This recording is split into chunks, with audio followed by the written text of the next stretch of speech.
I'd like to tell you a bit about the 2019 Princeton Pre-read, a book that I'm really excited about by James Williams called Stand Out of Our Light, Freedom and Resistance in the Attention Economy.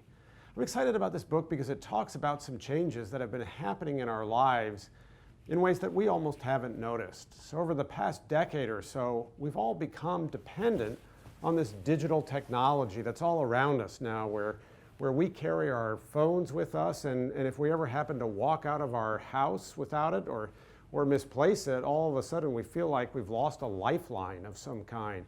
That digital technology is having all kinds of effects on our lives that are terrific, which is why we want those phones and that access to digital media during our days. But what James Williams argues is that they're also changing our lives in other ways that we haven't come to appreciate, and that in doing so, they're reducing our ability to focus on the ends and the goals that really matter to us. In the political realm, for example, with all sorts of messages all over the place and a competition for viewership, it's often the most extreme messages that get the most attention. And it has this feeling that I think all of us notice around us of kind of heating up democracy, of making argument and conversation more volatile and often more aggressive in character.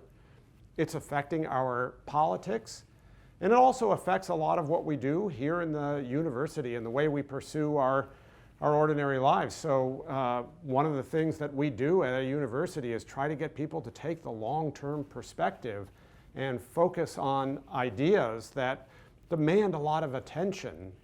But there are studies now that suggest that simply having your phone on you the way that I do, or even next to you as you're reading a book, can diminish the level of attention that you're bringing to that book.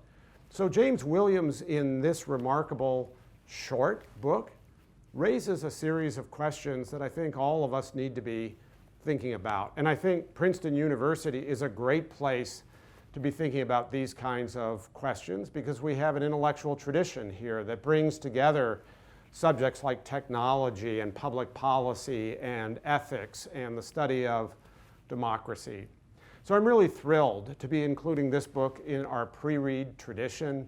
The pre-read is something that I created as I took office 6 years ago. We're now distributing it to all of our entering graduate students as well as our entering undergraduates, making it available to others in the community who are interested. And I hope that alumni and others and faculty and staff will be joining the incoming students and me as we read this book and talk about the set of issues that it raises.